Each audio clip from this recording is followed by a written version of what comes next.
Hello, everybody, and welcome. We're going to try something a little bit different today. As you can see, I'm sitting in front of a microphone and a laptop. In case you didn't know, I do a podcast called The Last Honest Realtor. I put it on YouTube, and it is wherever you get your podcasts. I'm doing an interview with Ben Rabidoux, and in past, we have always put our interviews with Ben up on Toronto Realty blog for you to watch, so I figured, what the heck? Go ahead and watch it. We're going to split this into two parts because it's a very lengthy interview, but it'll show you what we do in terms of the podcast. If you feel like getting a little bit more content, you can go and watch on YouTube. You can listen wherever you get your podcasts. So without further ado, let me and Ben get to it. Joining us today is Economist and all-around great guy, Ben Rabidoux. Ben, are you aware that you have a fan club?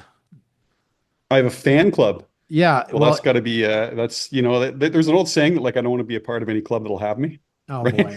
Well, honestly, it's funny because like we all have our interests and like, you know, I might be a nerd because I collect hockey cards or what have you, but like in Toronto, there are people that their hobby is real estate, economics. And I think of like the Ben Rabidouxs, the Ron Butlers, the John Pasalises, like these guys have followings. They have fan clubs. Like legitimately on my blog, John Pasalis is known as LG, which I think is short for Lord God. It started as a joke, but it's real. But like you have a fan club, you have a serious following, you know. Oh, there you go. Well, I hope it's because I add a little bit of value to the discussion, right or wrong. I hope I at least make people think. Oh, of course, of course. And that's why we're here today. So thanks for joining me. I figured it's been a while since we've connected. And in past, we would have blog readers ask questions and you would answer them. Some questions were good, some not so much. One person asked, is a hot dog a sandwich, yes or no? And we actually spent about 4 minutes on that. But today I figured we would just shoot the proverbial you-know-what. By way of introduction, in all seriousness, for those that aren't aware of who Ben is, although I'm very sure that they are, North Cove advisors. Ben and I have known each other for about 15 years. He is smarter than I am, which is a problem. But to your benefit today, Ben's shaking his head. Ben is going to provide a lot of data and insight that I ordinarily would not. I'm a stats guy, but I don't typically have your level of statistics. That's scary when you say we've known each other for 15 years, just thinking like, how many times in those 15 years have I been right versus you've been right? Like, I feel like you're being very generous by saying that I'm smarter than you. That's certainly, the scorecard does not bear that out, David. Well, I guess for background, you know, I wouldn't call you a real estate bear. I'd say you're a stats guy and you're an economist. And for a long time, Ben has always sort of said, here's what the market's saying. Here's what the data's saying. Here's what the numbers are saying. I feel like in this war that we have in Toronto, which is interesting. And this is why I say so many people are fans of folks like yourself and John Pasalis or Benjamin Tal. But in this war between the Bears and the Bulls that has been going on for so long, people use data to try to create an argument. And I feel like you have been maybe unfairly labeled as this perma bear. And I would say that you're an economist, you go where the data goes, and you would say, hey, here's what the data's saying. Here's what in another market or in an ordinary market or just on the blackboard in first year university with an X and Y axis, here's what should be happening in the market. And then I come and sit down and chat with you and another bunch of guys, and we say, wow, the market's absolutely on fire. And you get people from other markets and other jurisdictions around the world who just cannot make sense of it. How in the world does the Toronto real estate market keep going? That's what I've been hearing for 15 years, basically. Yeah. Yeah. Well, I appreciate that. I mean, yeah, like you said, I try to at least, I have you're right. It's funny. Like, as you know, well, if you have a negative view on something, the media wants to talk to you all day. Yeah. Right. And so like, it's not as well publicized, but I was probably the first one to say that remember the whole mortgage deferral cliff? Remember during COVID, everybody deferred their mortgage. Yeah. There was this view that was going to be a huge disaster. And I was like the first guy to be like, no, here's why that's not going to be a problem at all. And I quantify. And then I was the first one that I know of in like 2021 saying, based on how tight the market is nationally, we're going to see record high house prices later this year. Yeah. Now that doesn't show up in the media, right? Because as soon as you say that, no one in the media wants to talk. But if you come out and you say, I think we might have an oversupply of condos for the next couple of years, everyone's like, oh shit, hey, tell me about that. Yeah. So you end up with this scenario where it's like, you Google someone's name and it's this long trail of, negative comments about the market and never any indication where they've kind of, made a pivot, which, I have, but I think the point is still fair that I've probably been a little more cautious on the market than has been warranted in the past. Yeah. And that's a fair point. And so you made a interesting, although scary point. Yeah, it's been 15 years since we've been having this banter. Home prices on the whole have gone up. There have been obviously some dips and some peaks and valleys here. I guess start there. One of the first things I wanted to chat with you about was just sort of what you had mentioned about this idea that we had been told there was going to be this huge amount of mortgage deferrals. What I'm curious now looking back, I can't believe it's been 4 years since the pandemic started. Did the government have any plan to deal with a fallout? And I know it was an unprecedented time. Remember that when unprecedented times was the buzzword, but we saw them slash rates and go down to zero. Did they foresee this massive increase in real estate prices? Was this just a fact of, hey, this is what we're doing? We're trying to save the world. Like, was there a plan in place at the time that you can remember? Like a plan to unwind it, or what? Or are you saying like was the Yeah. plan all along to goose housing to deliberately kind of boost the economy? Well, I mean, just the plan of like, hey, we're in unprecedented times. Let's slash rates. Was there any idea that this could actually see home prices shoot to the moon? Or was this just a byproduct of we never had any idea? We didn't know what we were doing. We were planning one day. I mean, again, I can't fault whether it's CMHC, Bank of Canada, Justin Trudeau, the Liberals, whoever at the time. Was there any sort of forecast that we could see this massive run up in housing prices and then we've got to increase interest rates in response? Again, I hate to use the word unprecedented, but what we saw with the rate increases, 10 straight increases, we've never seen before. Yeah, so I mean, I think with the benefit of hindsight, we can look back and it's easy to forget like just how scary the early days of COVID were. And Yeah. there's like this saying where it's like, look, if the shit's about to hit the fan, you have to do something, even if it's wrong. Yeah. And policymakers were in that position where they really had to do something. Like there was a chance that we would be facing the sort of economic crisis that would have paralleled the Great Depression. Like it was a really serious economic shock. So they did have to do something. With the benefit of hindsight, I think we can all agree looking back that the extent of fiscal stimulus, the amount of money that they actually put in people's pockets, Yeah. especially at a time where they could not really spend it, right? Everyone was cooped up, so it all just ended up getting saved. And then the moment the economy reopened, it got blasted into the economy through all these experiences that were kind of postponed during the pandemic. Clearly that was excessive.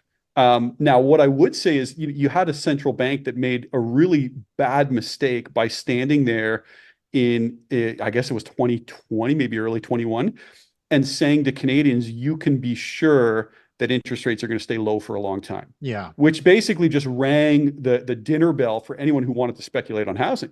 Yeah. And then that same governor was then in the situation where once inflation did start to rise, they'd kind of put themselves in a situation where it's really hard to raise rates at that point because you were the one that told people, to go ahead and lever up effectively.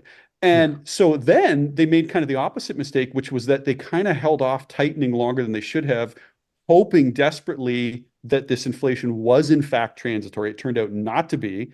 And then they were behind the eight ball and they were forced to have to raise really aggressively. So you had like a series of just errors. I think it's easy in hindsight to attribute some of that to just like, Yeah. malice or just general incompetence. But the reality is it's a hard job, right? And the economy is complex and people's behaviors are complex. And you just, we assume that policymakers and central bankers are these all-knowing entities. And the reality is they're just trying to figure this shit out just like we are.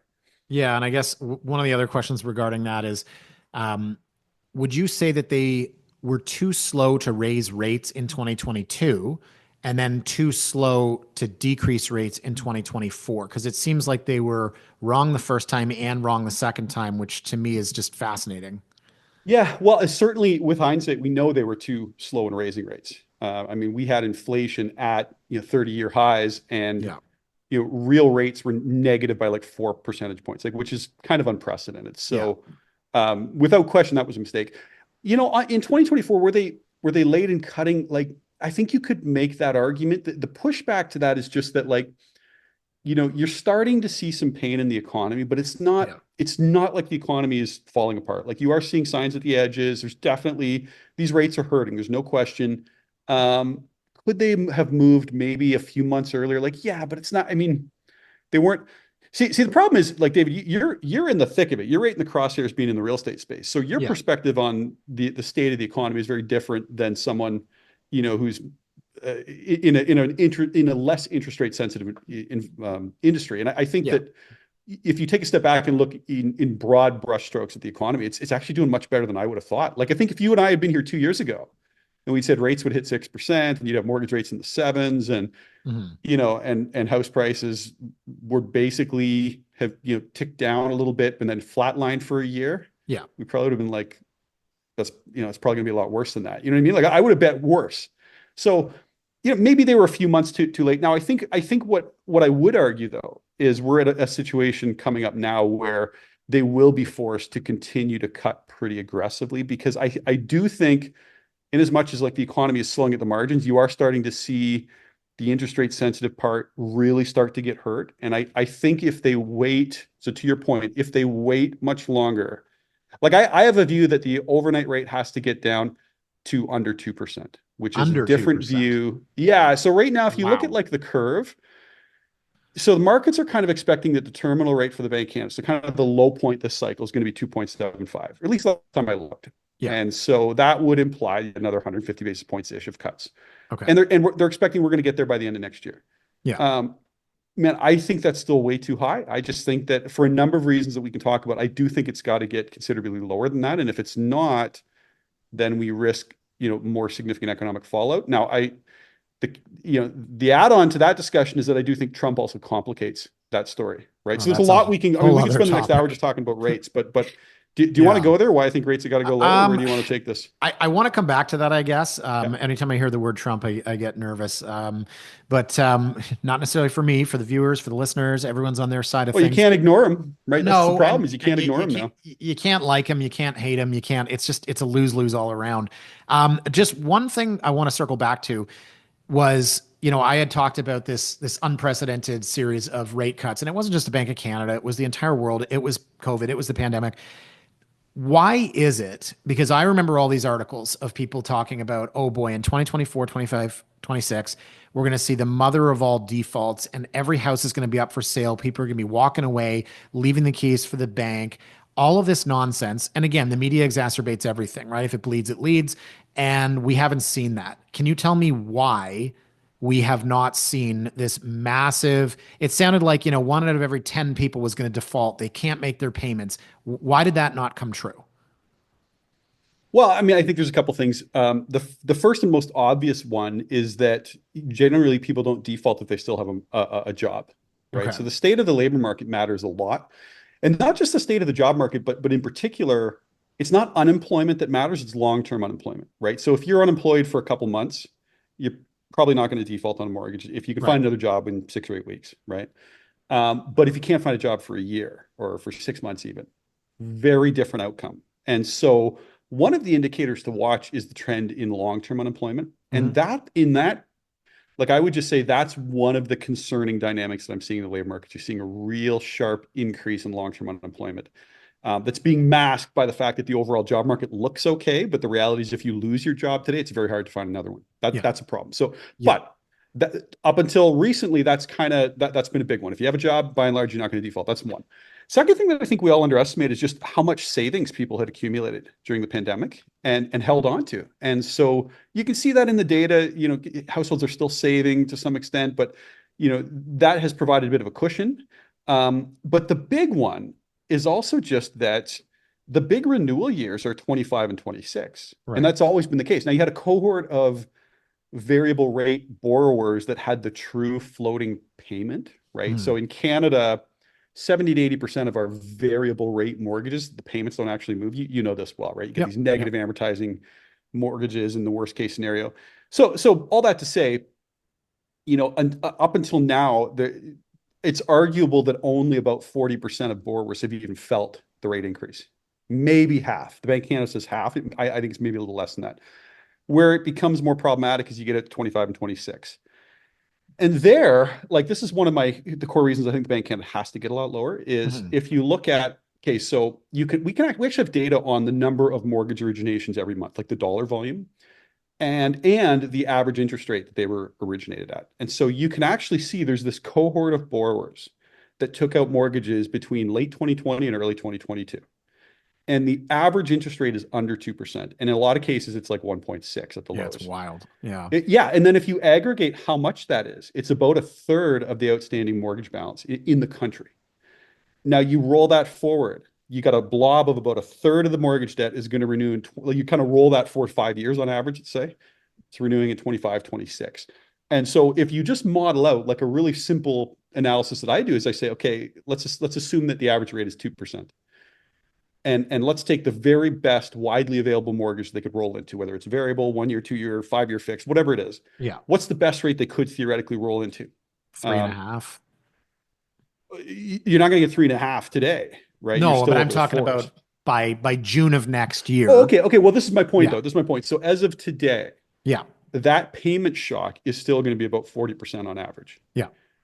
Um, now, if the employment market's still fine, okay, it's going to get vented through much lower retail sales, and the Canadian Tires of the world will be hurting, and cottage Yeah. sales will be a bit crappy. Yeah. But it's not going to be a mass default.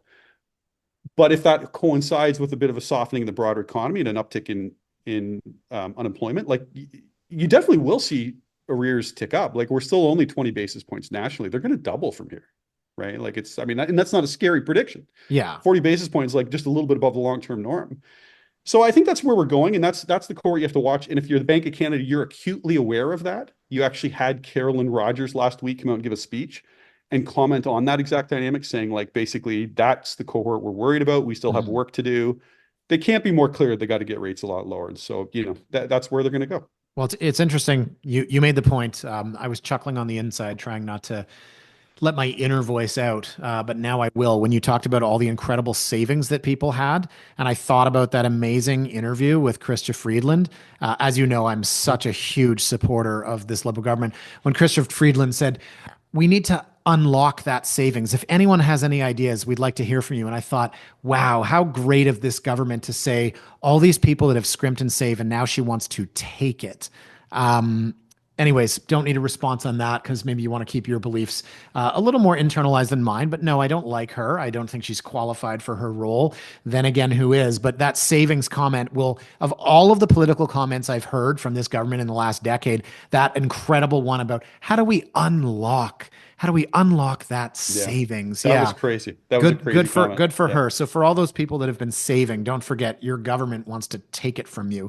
So Well, they you want to force you mentioned, to spend it was what she was trying to get at. They want to oh, they you want to see, force you to stop saving it. I knew, yeah, force, yeah, okay. The positive person says, well, what they're talking about is how do we encourage you to go out there and place your money back into the economy? That's one way of looking at it. My way of looking at it is if this government got back into power, we're 4 years from them knocking on your door and saying, we hear you have 4 TVs. There's someone that doesn't have one, so we're taking one of yours. That's where this is headed. Anyways, that aside, you made the point about let me regroup here. What I'm thinking is you had this big talk of all of these defaults, all of these deferrals because rates were so high. I almost feel like we got lucky with the timing. I remember renewing my mortgage. My mortgage came renew. Excuse me, I can't talk today, Ben. My mortgage came due November 1st of this year. So when rates were at the absolute peak, I thought, oh my God, this is going to kill me. And they came down and down and down and down. And it's manageable for me. The people that in 2025 or 2026 are going to renew, I think that what could have happened had they had to renew at the peak of rates in 2023, it seems like they're kind of let off the hook. And then the second point you made is that the Bank of Canada is actually looking at this massive renewals, and are they, aside from unemployment and the economy and what the world economy is like and the US Federal Reserve, are they making their interest rate decisions partially based on what's going to happen next year with all these mortgage renewals? Oh, 100% they are. Amazing. Yeah, no, 100% there. No, Yeah. so a Bank of Canada, they do have to be somewhat like they don't want to always be reactionary. Like if you see something coming down the road and you have the cover to cut rates, if you see something coming down the road that's going to be a real problem, you're going to want to, as best you can, get ahead of it. Yeah. And look, this is a very different discussion. If we were sitting here and inflation was still 3, 4, 5%, Yeah. that's a very different discussion because then you're like, well, their number one mandate is to control inflation, and so they don't Yeah. really have any options. They got to let us go through it. But when we're here today and you've got CPI at 1.6 overall, and you've got core inflation barely over 2, and you've got, ex shelter, it's only 0.6, which is important because the thing that's driving shelter right now is mortgage interest costs, Yeah. right? Which is a direct input from the Bank of Canada. So like there's a lot of things they might lose sleep over when they look at inflation, but high mortgage interest costs from something that they've caused is not going to be one of them. So they can look through that. So like they're looking at CPI that's effectively at 0.6%. When you have that kind of tame inflation backdrop, it gives you a lot of latitude to look forward and be like, hey, that's a problem down the road. let's get ahead of that. They couldn't do that if inflation was 4 or Yeah. 5%, but they can do it today. So I wouldn't say they lucked out because look, they did start increasing rates, right? Unemployment, excuse me, inflation was 8.1% at the peak, which I think was June of 2022. And so you went at or 2023. Yeah, Oh man, I should know.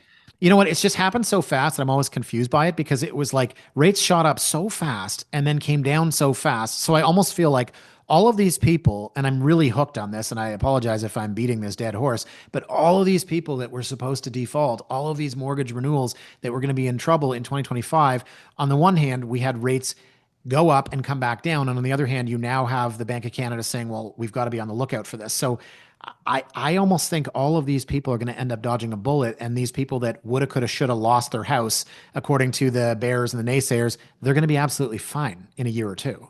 Yeah, I would push back a little on that. I would say that 20 basis point of mortgage. So okay, let's quantify what we think might happen, right? Sure. Are we predicting a repeat of the financial crisis in the US? Like, no. No, no.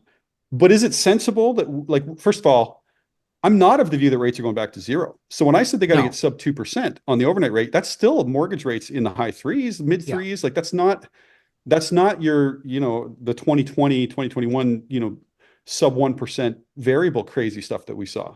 But So you're this is talking about, fundamentally a different.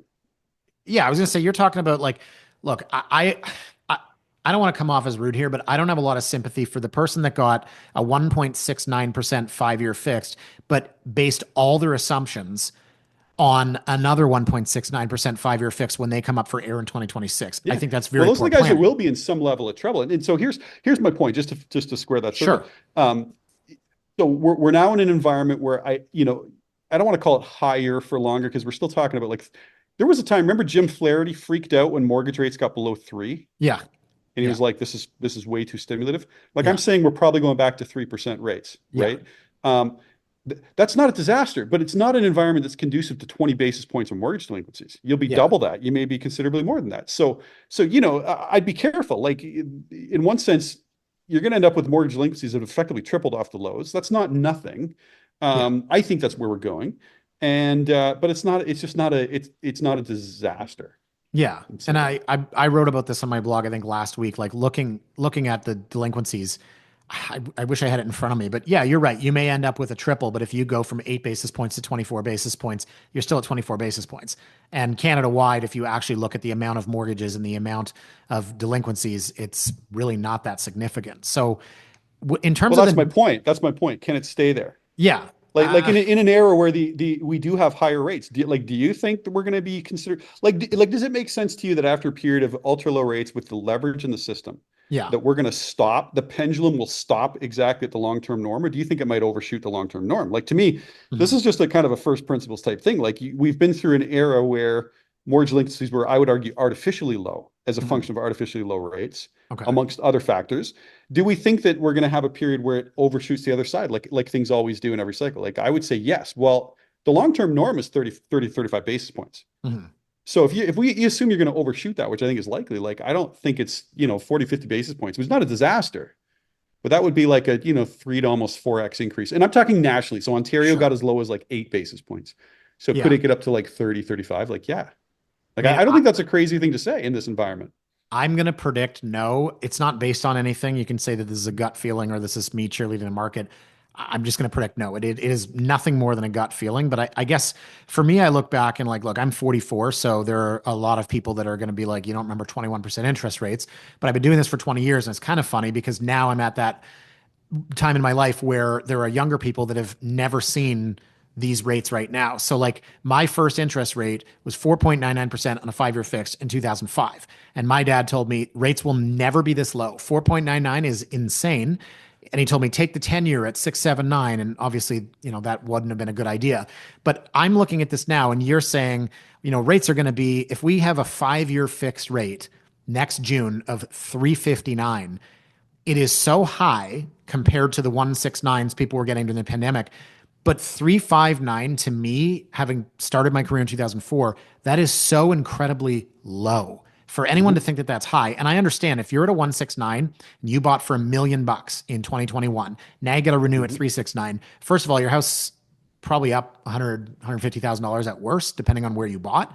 But second of all, a 3.59 rate 5-year fix, that is so incredibly low. And I'm not talking about comparing to our parents who had 21% when home prices were, 40 grand and, a Mhm. lot closer between average wages and average home price. But I just don't think this is going to be problematic. I think that, yes, Well, you again, might I have, think you got to define problematic. yeah, Right. Like I think you're maybe I think you're maybe dunking on the quote unquote bears a little prematurely. And I think that sure. you're not maybe accurately framing. Look, there are some crazies out there that are like, this is going to go down 95%. It's okay. That's okay. Whatever. Set those guys aside. Yeah. But in general, I would say, like, from a base case, do we think arrears are going to stay below long-term averages with rates above average? And like that doesn't compute to me. I think we're going back to an era where, yeah, you get like 30, 40 basis points. Like in the US, they're consistently one. So we're still like I half know. of a, like, I'm not arguing there's going to be disaster. I just think you're going to see a long grind higher in Yeah. mortgage arrears over the next couple of years. That's not a disaster, but it's certainly not, we're not going back to like I don't think you're going to see the all-time lows in mortgage delinquencies. Like No. maybe like not until our kids have kids, let's say. You know what I'm saying? I don't want to, my daughter's turning 8 this week, so I don't want to Yeah, think you got a about long time to go, right? Before I it. think you're going to see more delinquencies or interest rates back to those levels. I think. So next question, I guess, just while we're on rates, I know you don't love predictions, but on my blog earlier this year, we had a game. We I think had 22 contestants, and it was about where are interest rates going to go. So I had three questions. One was when is the first cut, and we know that was Mhm. June. The next one was what is the amount of the first cut, which was 25 basis points, and the last one was what is the cumulative cut for the entire year. So amazingly, or maybe not so much, everyone was light because we are going to end up seeing upwards of 175 basis points. The highest prediction, Yep. I think, was 125. Of the 20, 22 people, two people said zero cuts this year, which, in hindsight, I had to go on the Never blog and made say, sense. I don't know what you guys were thinking. Yep. Ironically, though, if the Bank of Canada did not make another cut, I would win my own game, but they're going to make a cut. So is this cut going to be 25 basis points or is this going to be 50 basis points? I won't hold you to it. Well, let's go back in time. So you can go back and listen to some podcasts that I was on in the spring. I will. So like there's a good podcast called The Market Huddle, which is a really well-respected markets-based kind of economics finance podcast. Um, and I was on that podcast and I said at the time, I said, and this is, by the way, this is when markets were pricing in 50 basis points of cumulative cuts for this year, which I was like, that's absurd. They're going to Yeah. cut way more than that. Yeah. And I said that by the end of the year, the discussion would turn from not just do we need rate cuts, but will 25 basis points at a time be enough? Okay. And the guy who's interviewing me is like a longtime market veteran, very bright guy. He's like, is a derivatives trader for you, very bright guy. And he goes, whoa, that's an aggressive call. So like there was nobody that was saying by the end of this year, we'd be looking at more than 25 basis point cuts. Like you're looking at the guy, and I don't get a lot of things right. So when I get like something really No. right, like Hey, you're going to hear listen. about it. So look, where do I think we're going from here? I think that we're going to get another 50 basis point cut in December. Amen. I think you're going to get another 50 basis point cut after that in What? January. I love So that. I think they have to get the overnight rate under 3% immediately and then have a long-term view that they probably have to get back under 2 by the end of next year. And So that's still 75, 100 basis points above where the market thinks it's going. yeah, because we're down 125. We're going to get 50 in December. So we'll be Yep. down 175 for the year. What I couldn't really figure out is, banks get to revise their predictions. And so you would see like we looked at this in March and the average of the banks was predicting, 75 to 100. And then 4 months later, they're all predicting 100 to 125. They just kind of go with the flow. No one wanted to get it ahead like you did and make this monster prediction because why would they if they can just revise their predictions, which is what the banks have been doing all year? Yeah, I mean it's tricky because the economic data does change. So Yeah. like when the economic data changes, unless you're just ignorant or whatever, like you have to revise your thinking. Now, look, having said that, I completely missed how high they were going to go. Like I Yeah. didn't think the Bank of Canada was going to hike as much. So like I was way off on the upside. So So was I. I Yeah. feel good about at least calling the downside pretty well. So who the hell knows? But I just come back to kind of first principles, and I like to me, look. fundamentally, rates at these levels break the Canadian economy in a way that they don't break other economies. We are just Yeah. way more sensitive to these high rates. Yeah. And it's easy enough to sit there and go, well, good, we need that. And there's an element of me that's like, yeah, you're right. Like we do have to have some element of kind of financial accountability and responsibility. And yeah, maybe we need slightly higher rates to induce more business investment, all this other stuff. Like I'm sympathetic to all that, but fundamentally, at the end of the day, you have to ask yourself not what should the Bank of Canada do, but what will they do? And Right. they're going to cut, right? So they're going to want to avoid the worst of the outcome.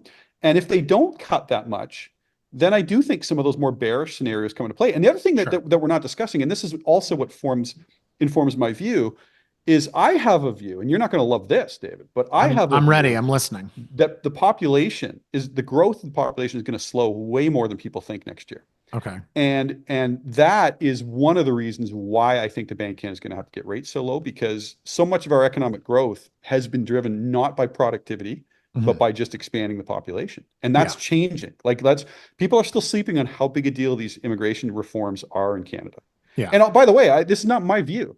The federal government told you that they're going to shrink the overall population for 2 years in a row. That's their own projections of where they think they're going. Now, Yeah. if you're the Bank of Canada and you put any credibility or any weighting to that forecast, your rate has to go way lower.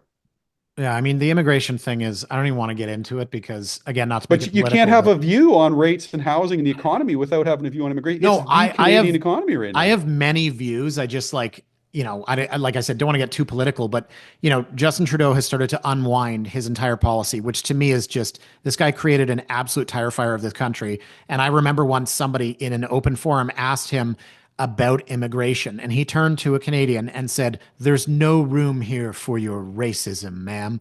And this is what's trending today. And it's like they've Yeah, completely unwound this idea that, hey, we need to all-time high immigrations. And Trudeau sat down yesterday and put out this like cool guy sitting on a couch 30-second clip of, hey, here's what went. And of course he blamed corporations for it. So listen, i'm yeah. i'm i'm not blind to the policies. I just am frustrated by this complete reverse turn by the government, good or bad, just because it's like, why do you now get to do this? You've made this mistake, and now you're gonna, like, if anyone is ill-equipped to correct it, it would be the people that did it in the first place. But Ben, we got to take a quick break here, if you don't mind. Give me 1 second. We're Yep. going to reboot and we'll come right back to it.